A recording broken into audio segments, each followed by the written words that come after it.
Hi అండి. అందరికీ నమస్కారం. Welcome back to our channel. ఈరోజు అందరికీ ఎంతగానో యూజ్ అయ్యే యూజ్ఫుల్ టిప్స్‌తో ఈ వీడియో చేశానండి. ముందుగా ఫస్ట్ టిప్ చూద్దాము. మనకి వర్షాకాలంలోని చిన్నపిల్లల బట్టలనేవి సరిగ్గా ఆరవు కదండీ! అటువంటప్పుడు ఇలాగా ఒక చిల్లులు ఉన్న గిన్నెని తీసుకొని స్టవ్ పైన రివర్స్‌లో పెట్టుకోవాలండి. ఇలాగా బట్టలని కనుక హీట్ చేసుకుంటే చాలా త్వరగా బట్టలనేవి మనకి డ్రై అయిపోతాయండి. అలాగే వర్షాకాలంలోని బట్టలనేవి చిన్నపిల్లలవి సరిగ్గా ఆరక లైట్‌గా స్మెల్ అనేవి వస్తుంటాయి కదండీ! పిల్లలు కూడా వేసుకోవడానికి ఇబ్బంది పడుతూ ఉంటారు. ఇలాగ కనుక మనం చేసినట్లయితే ఆ స్మెల్ అనేది ఉండదండి. బట్టలనేవి త్వరగా డ్రై అయ్యి మంచి ఫ్రెష్‌గా ఉంటాయండి. ఇంకా వాషింగ్ మిషన్‌లోని డ్రై అయిన బట్టలైతే ఇలా పెడితే త్వరగా డ్రై అయిపోతాయి. బాగా ఆరిపోతాయండి.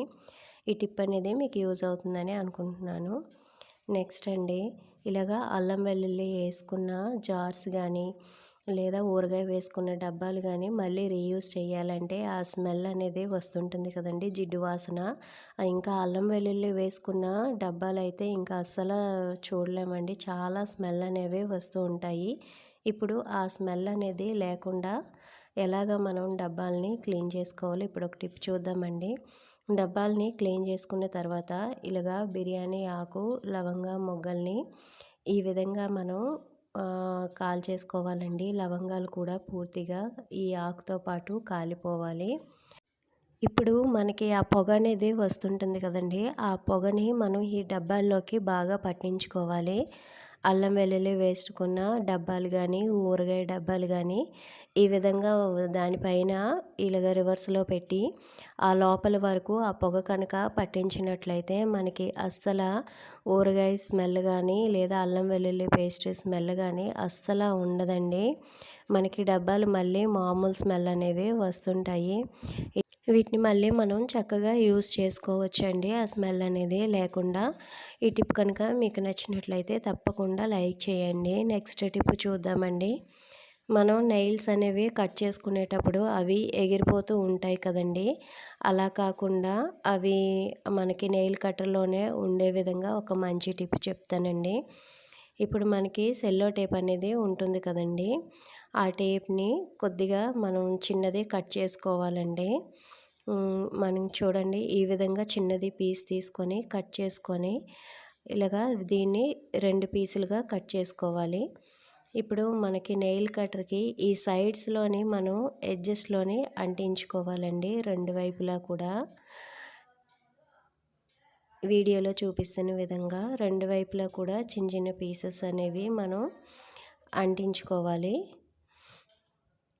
ఇలా అంటించుకొని ఇప్పుడు కనుక మనం నెయిల్స్ కట్ చేసుకుంటే మనకి నెయిల్స్ అనేవి ఎగిరిపోకుండా ఆ సెల్లో టేప్‌కి అతుక్కుపోతాయండి. చుట్టూ కూడా ఎగిరిపోవు.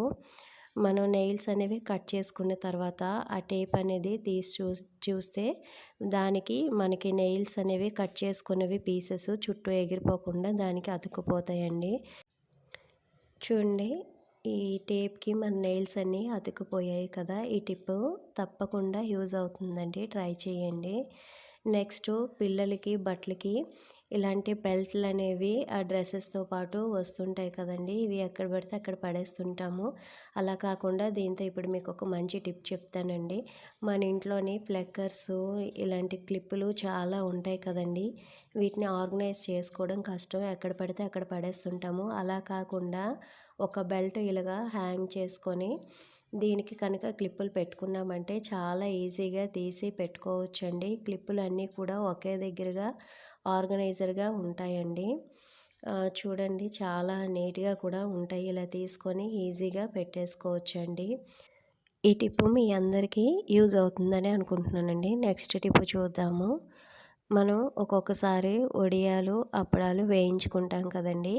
ఆయిల్‌ని మళ్ళీ రీయూజ్ చేయలేము.